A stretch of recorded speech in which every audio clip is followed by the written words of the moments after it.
사도 바울이 갇혔지만 강력하게 기도합니다.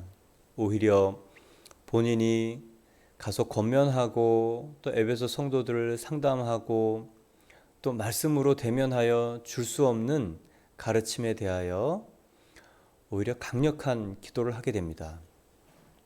손 쓸 수 없는 상황, 기도밖에 할 수 없는 상황이지만 그것이 우리에게 축복인 이유는 생각하고 또 말하면 사람이 주체가 될 수 있어서 사람이 일해야 되지만 기도하면 하나님께서 일하시기 때문에 그렇습니다.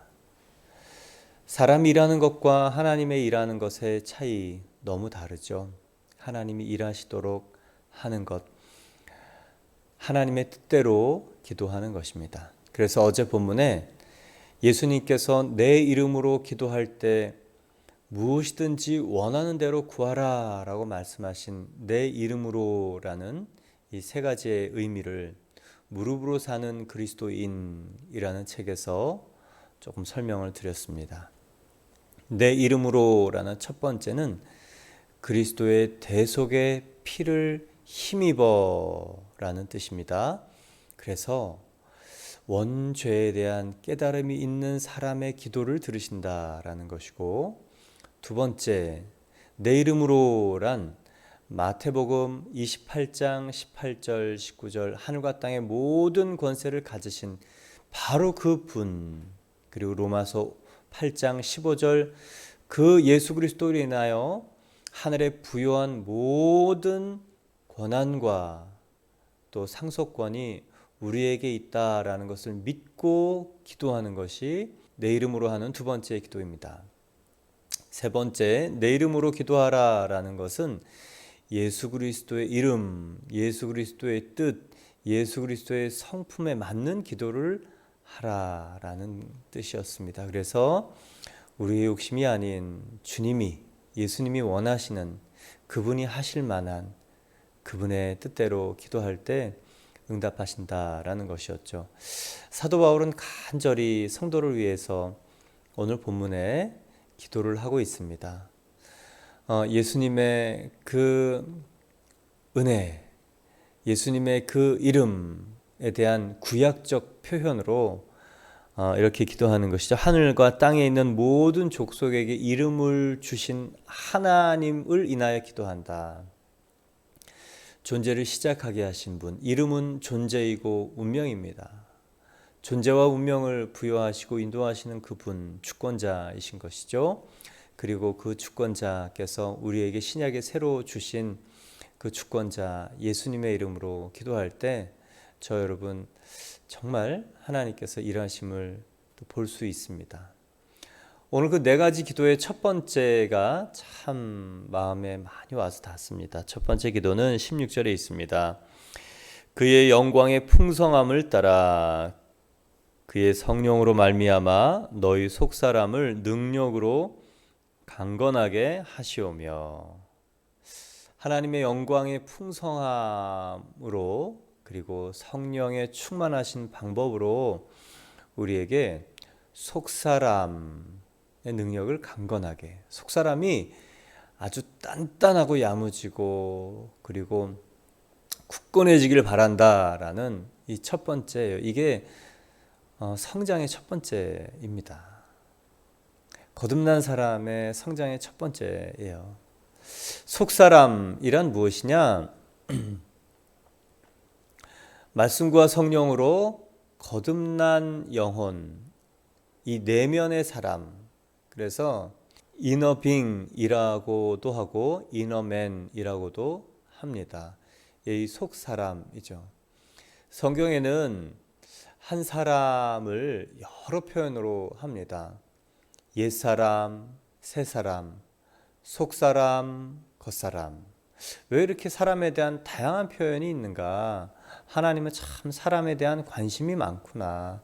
그러나 그 사람의 디테일한 구분, 결국 이분적 구분입니다. 옛사람은 허물과 죄로 죽었던 사람을 옛사람, 그리고 새사람이란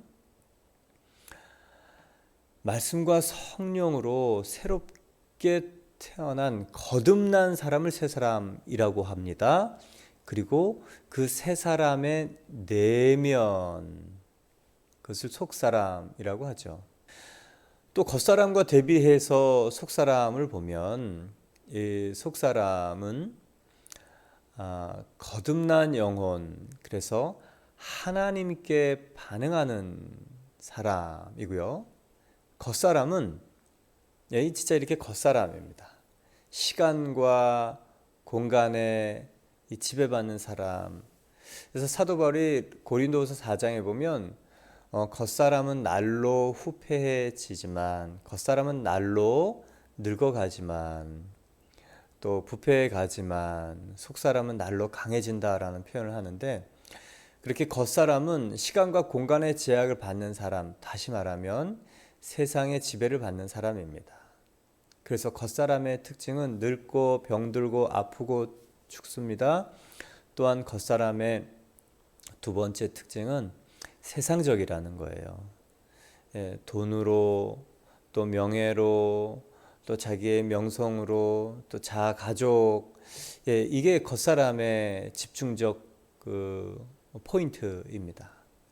그런가 하면 이 세상에 반응하는 사람, 겉사람 말고 하나님에 반응하는 사람이 속사람이에요. 거듭난 영혼의 사람, 속사람. 첫 번째 기도 제목으로 속사람이 강건해지길 바란다 라고 기도하고 있습니다. 성경에 보면 속사람이 강했던 사람, 속사람이 약했던 사람 너무 잘 나타납니다. 요셉, 상황, 환경, 오해, 사람, 사건, 이 사람을 침몰시키지 못했습니다. 왜 그렇습니까? 속사람이 강건했기 때문에 그렇죠. 그래서 속사람이 강해야 됩니다. 내면, 요즘은 뭐 이런 말 많이 하죠.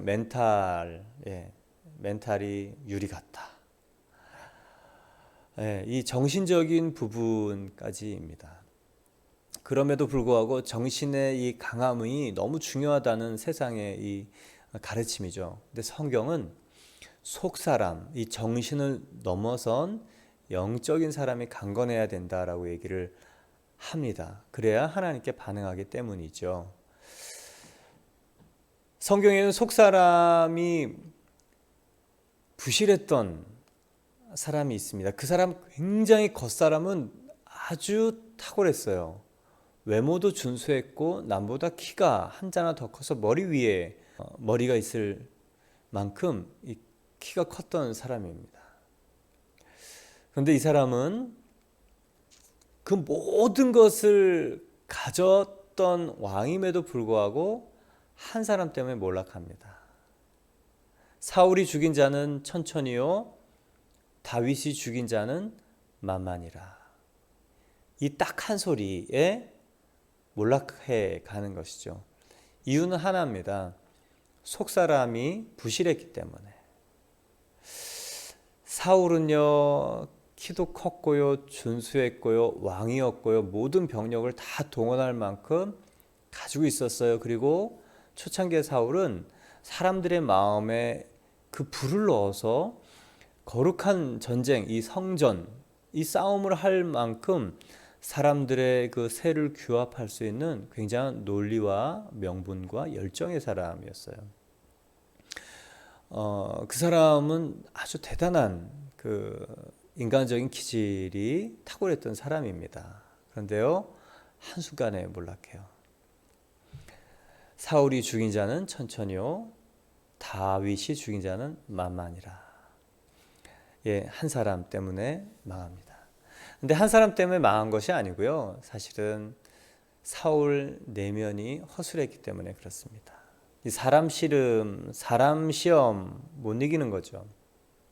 그러니 속사람이란 하나님에게 반응하는 존재인데, 사울은 하나님이 원하시는 바를 알았어요.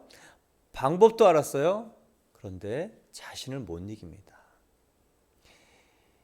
이 겉사람이 속사람을 못 이기니 속사람이 겉사람을 다스려서 성령이 속사람을 움직이고 겉사람을 통해서 하나님의 뜻이 나타나게 하는 것이 하나님의 방법인데, 속사람이 부실하고 약하니 겉사람, 이 옛본성에 죽어있는 옛본성의 그 껍데기 잔재들 지배받는 사람이 되었습니다. 그래서 아말렉과의 싸움일 때 사무엘은 오지 않고 백성들은 전쟁에서 도망가고 적군은 다가오는 이 사람이 계속 그 앞에 그 사람 사울의 행동을 결정하는 주요 요인으로 작용합니다. 불쌍한 인생이죠. 사람 때문에 울고 웃고, 사람 때문에 힘을 얻고, 사람 때문에 무엇을 결정하며 결국 그 사람 때문에 망했던 존재가 바로 사울입니다. 이유는 하나예요. 내면이 부실했기 때문에 그렇습니다. 아무리 무엇을 가졌든지 관계없어요. 한순간에. 그런가 하면 다윗은요, 도망자였습니다. 본인을 개라고 표현했습니다. 그리고 이 아기스 왕 앞에서는 이 정신병자처럼 침 질질 흘리고 미친 짓 합니다. 근데 그 사람 내면에는요, 아주 단단한 속사람이 있었어요. 맨날 울고불고 노래하고 찬양하고 했지만 그 속사람을 다스리는 분이 하나님이셨습니다. 그러니 많은 사람 앞에 오해를 받고 또 한 사람의 이 저격을 받아서 평생 13년 동안 쫓아 도망다니고 그리고 조롱을 당해도 이 사람이 그것에 그냥 의연하게 일어설 수 있었던 이유는 딱 한 가지입니다. 속사람. 근데 여러분, 내가 단단한 속사람이면 내 주변에 있는 속사람이 단단해질 가능성이 많습니다. 근데 내면이 내가 약하면 그렇게 될 가능성이 많아요. 저는 재벌 2세, 3세들이 신문에 뉴스에 나와서 이 마약, 도박 또 이런 일들 하면서 참 신문에 나오면 안타깝다라는 생각이 듭니다.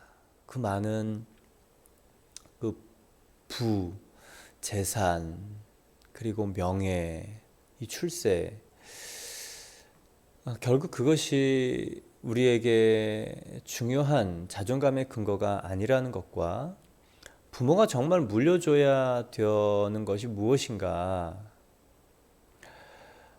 겉사람의 축복을 물려주어서 그런 것이죠.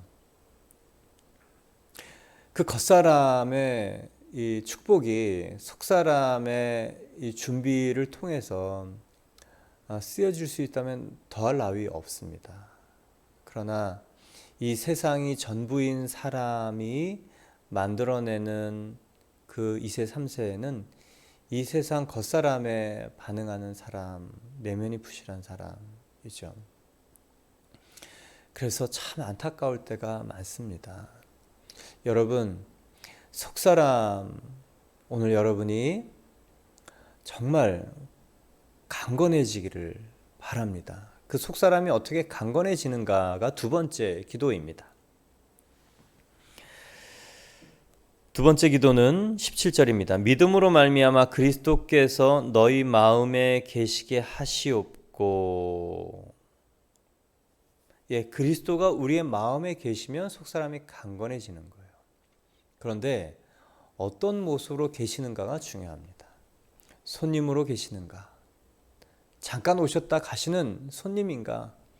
아니면 함께 살지만 방 한 칸 주어서 꼼짝 못하게 이 하숙하는 분인가? 너무 다릅니다.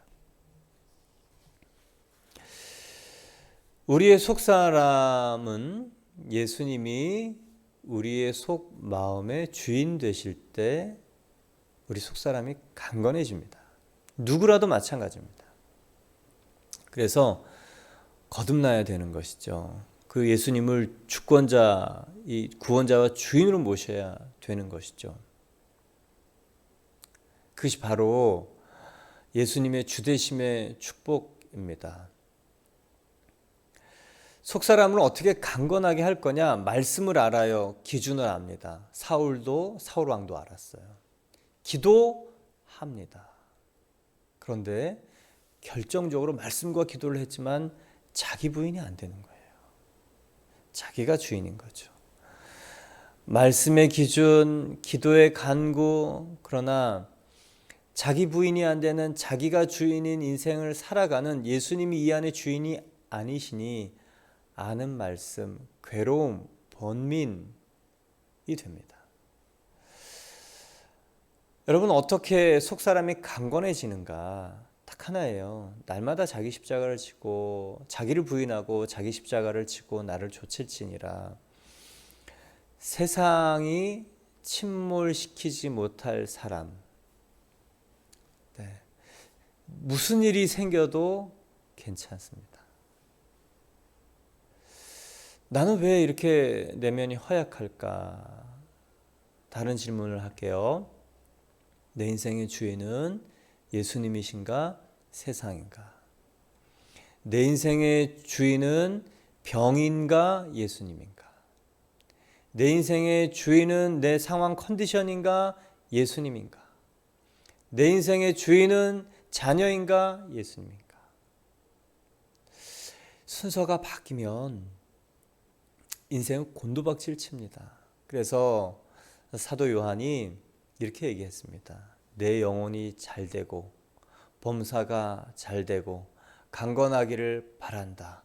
그 영혼이란 속사람을 얘기하는 것이고, 그 속사람은요, 예수 그리스도가 다스리고 예수 그리스도가 지배하시고 통치하실 때 단단해지고, 그리고 강해지고 견고해지고, 그리고 튼튼해지는 것입니다. 그래서 속사람을 단련하기 위해서 산에 가서 폭포 밑에 있을 필요 없습니다. 면벽수도 할 필요 없습니다. 모든 상황 속에서 예수님이 주인 되시도록 나는 종되면 됩니다. 주님이 마음에 찔림을 주셨을 때 그 한 가지 자기 부인하면 되는 것입니다. 마음의 순간순간 그거 딱 밝히 깨달아 주시게 하는 일들이 있습니다. 그 일을 하는 것입니다. 여러분, 성령께서 네가 주인이야, 예수가 주인이냐 묻는 여러 순간이 있습니다. 그때마다 예수님이 주인 되시게 하면 속사람은요 당연히 강해져요. 내가 강해지면요 주변의 사람들이 당연히 강해집니다. 내가 요동이 안 되면 주변이 견고해지는 것입니다.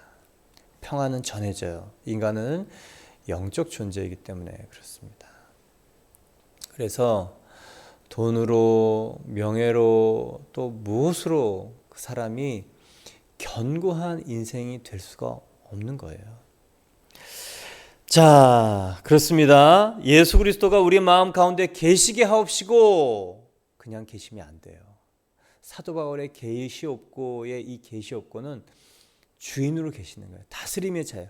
왜냐하면 사도 바울이 계속적으로 했던 얘기는 부활하신 예수님이 주이시다, 주이시다, 주님이시다, 주인이시다. 그러니 그냥 1세기에 예수님은 주인으로 영접하는 것이고요. 그분이 계시겠다 한 그 말은 그냥 주인으로 계시는 것입니다. 요즘은 예수 그리스도를 그 마음에 정말 이 손님으로 잠깐 그렇게 해서는 수많은 축복들을 다 놓치는 악수예요, 악수. 우리에게 주신 많은 축복은요, 예수님이 주인 되실 때 그분이 풀어내는 것입니다. 그러면 예수님을 주인 되시게 하려면 어떻게 해야 되는가? 이 세 번째 기도 중요합니다. 16절, 17절에 보면 너희가 사랑 가운데서 뿌리가 박히고 터가 굳어져서 능히 모든 성도와 함께 지식에 넘치는 그리스도의 사랑을 알고. 너희가 사랑 가운데서 뿌리가 박히고 터가 굳어져서라는, 뿌리가 박히라는 이 생물학적인 표현, 그리고 터가 굳어진다라는 이 건축적인 표현, 이중적인 표현을 통해서 사도 바울이 뭘 원하냐면 사랑 가운데 이 굳게 뿌리 내리면 좋겠다. 사도 바울이 세 번째 기도하는 것은 저와 여러분의 사랑이 깊이 뿌리 내리고 그리고 견고한 반석이 되면 좋겠다. 왜요? 모든 여러 가지 일들 중에서 사랑을 베이스로 하지 않으면 그 일들이 다 아무것도 아니기 때문에 그렇습니다. 요한계시록 보면 에베소 교회 너희들 처음 사랑 잃어버렸다. 그래서 어디서 떨어진 것을 회개하고 처음 행위를 가지라, 아니하면 촛대를 옮기리라. 첫사랑, 사랑 없이 다른 많은 일들을 할 수 있는가? 있다. 그래서요, 저 여러분이 이 사랑에 기인한 그런 섬김, 교육, 또 봉사, 또 양육, 또 일상, 그 일을 해야 된다는 것을 강조하는데, 그 일을 하려면 어떻게 해야 되는가? 같이 세 번째 간구에 이 포인트가 있어요.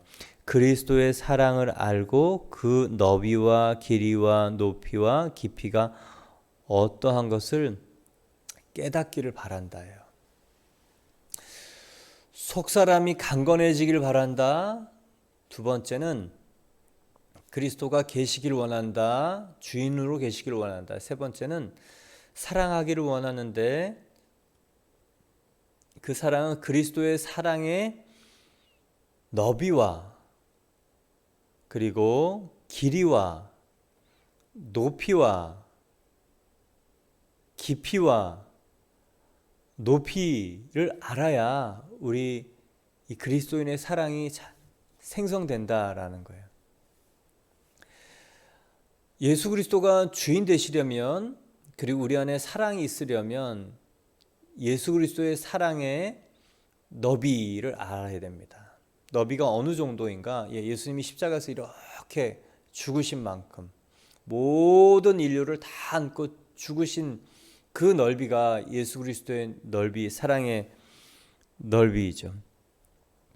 계시록에 보면 각 나라와 족속과 백성과 방언에서 아무라도 능히 셀 수 없는 큰 무리가 구원받아서 찬양하고 있는 것을 말합니다. 여기 보면 각 나라 족속 백성 방언, 아무리 큰 셀 수 없는 무리, 남녀노소 빈부귀천 민족 관계 없이, 그리고 신분 관계 없이 모든 사람, 이게 그리스도의 사랑의 넓이입니다. 구분 없는 누구라도. 그러면 그리스도의 사랑의 길이는 언제입니까? 영원부터 영원까지. 우리가 죄인 되었을 때, 우리가 연약할 때, 우리가 원수 되었을 때부터 앞으로 영원토록 예수 그리스도의 사랑이 우리 가운데 있는 것이죠. 그러면 예수 그리스도의 사랑의 이 깊이는 무엇이냐? 이 깊이, 예수 그리스도의 사랑의 깊이,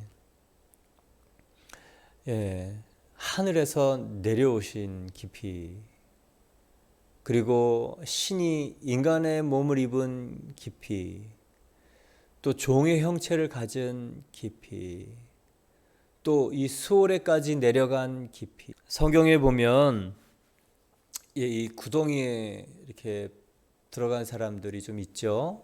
이 꿈꾸는 요셉, 구덩이 들어갑니다.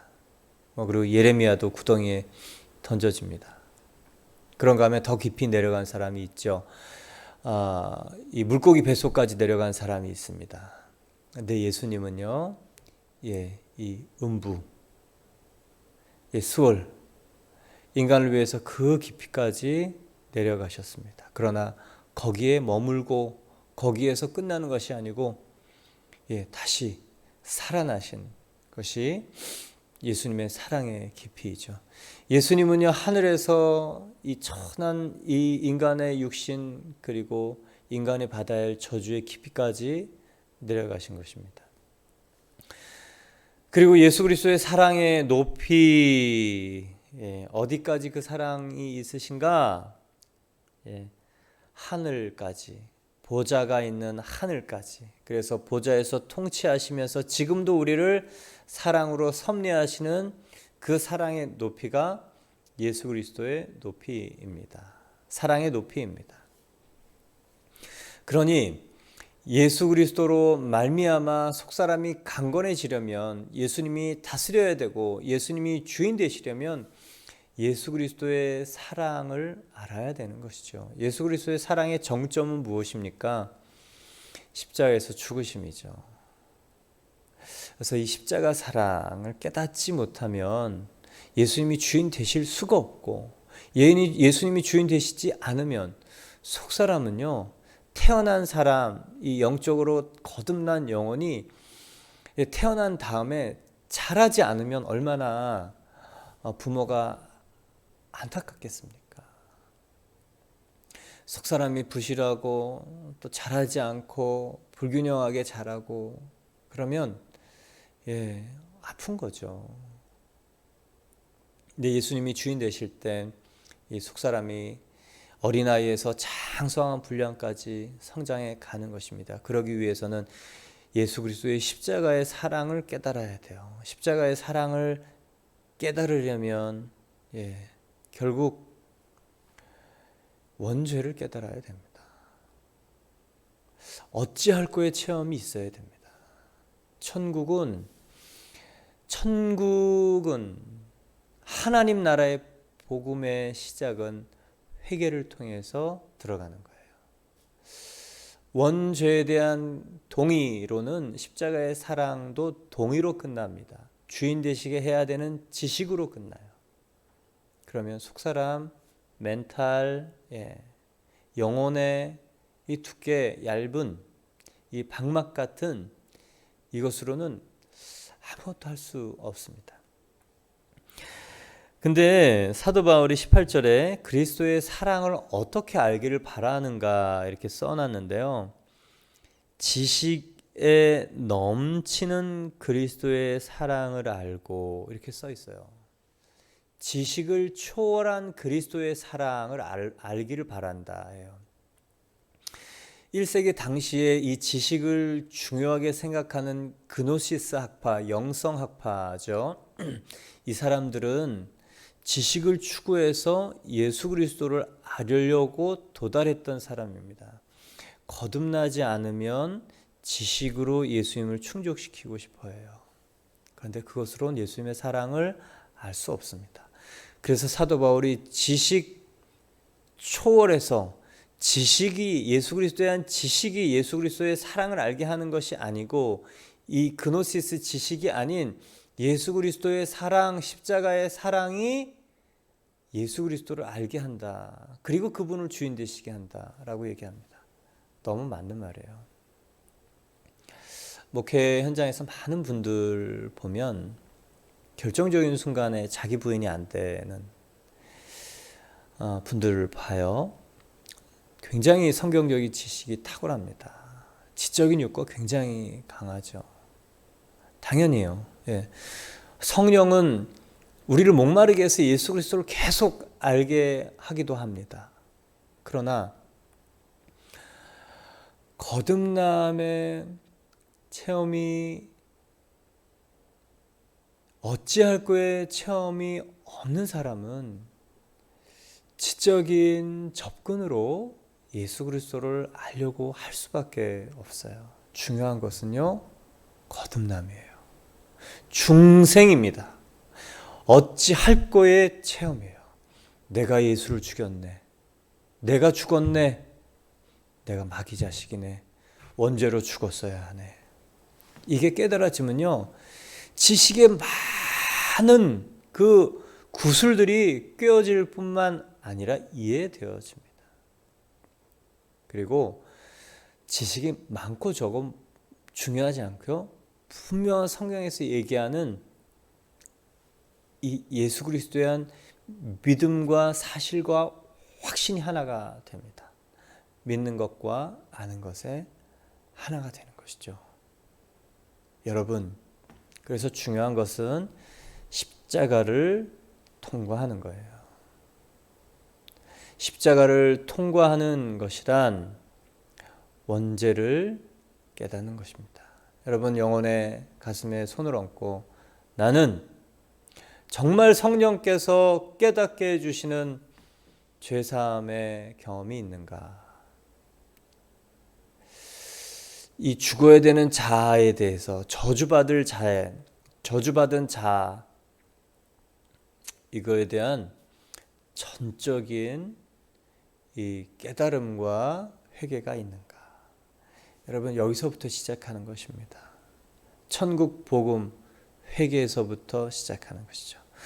오늘 그 십자가로 정점이 나타난 그리스도의 너비와 길이와 또 높이와 깊이의 이 사랑, 결국은 예수 그리스도로 인해서 죽어야 되는 저와 여러분이 살았다, 이게요 우리 안에 사랑이 뿌리 내리고 그리고 터가 견고하게 되는 한 가지, 용납받은 죄인. 그러니 우리에게 소망이 있는 것이죠. 그래서 우리가 성장할 수 있는 것입니다. 그래서 우리가 속사람이 강건해질 수 있습니다. 이제 네 번째 기도 19절에 있습니다. 하나님의 모든 충만하신 것으로 너희에게 충만하게 하시기를 구하노라. 이 사도 바울의 충만함, 하나님의 충만함으로 우리가 충만해지길 바란다. 이거 중요한 내용인데요. 하나님이 주시는 것으로 충만해지는 게 아니에요. 하나님이 존재하심으로 충만한 것입니다. 여러분, 이 차이가 너무 달라요. 하나님이 주시는 것으로 충만하기를 바라는 사람은 기복신앙으로 각할 수 있습니다. 변질될 수 있어요. 하나님이 목적이 아니에요. 그런데 하나님이 내면에 충만해짐으로 이 신적 충만함이 나타나기를 바라는 그 사람은 하나님이 주인인 사람, 예수님이 주인인 사람이 결국은요 하나님의 이 충만하심, 그 충만하심은 무엇입니까? 예수님입니다. 골로새서 2장 9절 보면 그 안에 신성의 모든 충만이 육체로 거하신다라고 얘기합니다. 예수님 얘기하는 거예요. 또 예수님 안에는 지혜와 지식의 모든 보화가 감추어져 있다고 얘기합니다. 골로새 2장 3절이에요.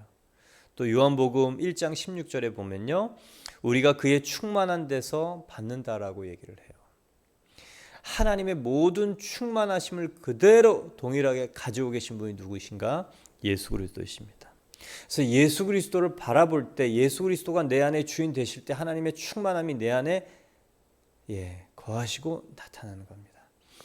우리는 이 충만함을요 우리 스스로 획득할 수 없어요. 충만한 분이 이 안에 계실 때, 수여될 때, 받을 때, 주인 되실 때 그 충만함의 신성이 우리를 통해 나타나는 것입니다.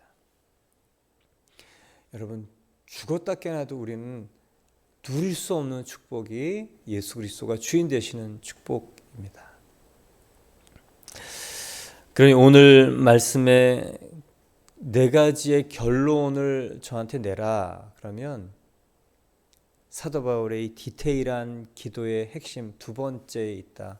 예수 그리스도가 주인 되시면 됩니다. 그러면 속사람이 강건해져요.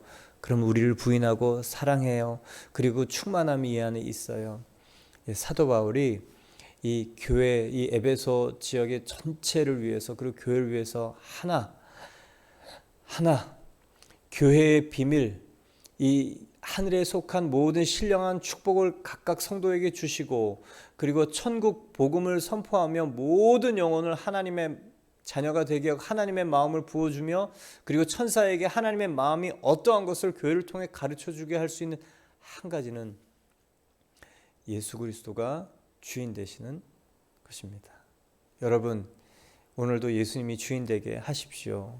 예수님이 지적하실 때, 또 예수님이 우리를 권면하실 때, 또 예수님이 우리를 축복하실 때 예수님이 주인 되시도록 우리 순종하면 하늘에 속한 신령한 축복이 우리를 통해 나타나게 될 줄 믿습니다. 우리 함께 기도드리겠습니다.